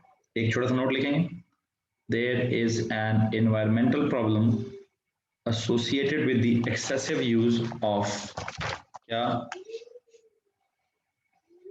there is an environmental consequence, note लिखेंगे please, yes eutrophication, there is an environmental consequence of the excessive use of the excessive uncontrolled use of nitrate fertilizers। क्या जुमला लिखेंगे, there is an environmental consequence of the excessive uncontrolled use of nitrate fertilizers, of nitrate, ammonium nitrate use करते हैं, of nitrate, that is क्या होता है जी, eutrophication, eutrophication is known as eutrophication। अब ये यूट्रोफिकेशन क्या चीज है, आई बिलीव ये आपने ओ लेवल्स में पढ़ा हुआ है। तो जब आपने इसको ओ लेवल्स में पढ़ा हुआ है तो पुत्र जी क्या करें एग्जैक्ट वही नोट्स दोबारा लिख दीजिए। सर हामिद आप क्लास में हैं? सर हामिद आप क्लास में हैं? नहीं, चलें कल टेस्ट है या वर्कशीट करेंगे? अभी इंशाल्लाह मैं आज आपको वर्कशीट भेजूंगा भाई, आज आपको वर्कशीट भेजूंगा। नाइट्रोजन खत्म हो गया, सल्फर का ज्यादा सीन है। 2 मिनट रुकिए प्लीज। सल्फर में आई थिंक मैंने आपको सल्फर का reaction with, sir note please दोबारा करा दें। अच्छा मैंने क्या नोट लिखा है बच्चों, क्या नोट लिखा है, there is an environmental consequence of the excessive uncontrolled use of nitrate fertilizers, excessive uncontrolled use of nitrate fertilizers, that is known as eutrophication, ये ओ लेवल्स में भी आपने पढ़ा था, वो अल्जाए ग्रो कर जाता है, क्या कहते हैं, पानी के सरफेस के ऊपर, वही एग्जैक्ट कुछ अल्फाज हैं, ठीक है, ठीक हो जाएगा भाई। हमारा एमल, आपने मुझसे कुछ सवाल पूछा था, can you please repeat that question? आपने कहा था सर आज के लेक्चर के आगाज में आपका एक सवाल था कि सर वो कुछ रिएक्शंस मैंने किताब में पढ़े हैं। बेटा जो मैंने पढ़ा है एग्जैक्ट वो याद कीजिए, उसके अलावा छोड़ दीजिए, ठीक है हमारा बेटा? Are you there? आपने मुझसे वो रिडॉक्स रिएक्शंस पूछे थे, ठीक है, हाँ ठीक है। इन रिडॉक्स रिएक्शंस का क्या करना है आपको, जो मैंने लिखवाया है प्लीज वो वाला याद कर लीजिए, बाकी छोड़ दीजिए, ठीक है। किताब में उसने किस तरीके से लिखा हुआ है मुझे नहीं पता, आई डोंट नो आप किस किताब को फॉलो कर रहे हो। मेरे नोट्स को फॉलो कीजिए, जो मैंने लिखवाया है एग्जैक्ट ठीक लिखवाया है, उसी तरह से सवाल आएगा, ठीक है। Previous slide please, okay here you go. Test कल ही होगा? नहीं कल नहीं है टेस्ट आपका, कल नहीं है टेस्ट बेटा। आज क्या दिन है? आज आपको वर्कशीट भेजूंगा, वर्कशीट भेज के फिर कल उसकी थोड़ी सी प्रॉब्लम डिस्कस करूंगा एंड लेट्स सी क्या होगा। आई थिंक परसों टेस्ट होगा मोस्ट प्रॉब्ली। वैसे उन्होंने हमें गवर्नमेंट ने कब तक का तारीख दिया है? गवर्नमेंट ने कब तक की तारीख दी है? 19 की, बस ठीक है, 19 से पहले टेस्ट लेंगे आपसे परसों तक, ठीक है ठीक है। अभी फिलहाल इजाजत दीजिए, मुझे लगता है थोड़ा सा नाइट्रोजन के बारे में और भी, नाइट्रोजन नहीं सल्फर का क्या क्या कराना है। वो जो मैंने आपको सल्फर का रिएक्शन पढ़ाया, sulphur with oxygen sulphur dioxide बनता है, sulphur plus oxygen sulphur dioxide बनता है जी, ठीक है। और सल्फर डाइऑक्साइड एसिडिक होता है, ये पढ़ा है। जो प्लीज उस पेज पे जाइए जहाँ पे मैंने आपका सल्फर का रिएक्शन लिखवाया है, एसिडिक होता है, ये भी ठीक है जी। फिर अगर वो हवा में मौजूद हो तो उससे एसिड रेन होगी, ये भी कॉमन सेंस है, ठीक है। किसी को प्रॉब्लम बचा? वर्कशीट अभी ही भेज दें, प्रिंट करवानी होती है। चलो मैं वर्कशीट देखता हूँ, वो भी मैंने सर बाबर से या मैं मोमना से पूछता हूँ बनी है कि नहीं बनी। ओके जी, फिलहाल एक काम करते हैं, अभी के लिए इतना ही। कल आप लोगों से मुलाकात करते हैं, वर्कशीट भेज दूंगा इंशाल्लाह, वर्कशीट को लाजमी सॉल्व कीजिएगा, कल उसकी प्रॉब्लम डिस्कस करेंगे। तब तक के लिए इजाजत दीजिए, अल्लाह हाफिज, bye bye, tata, good night, good evening, see you, take care.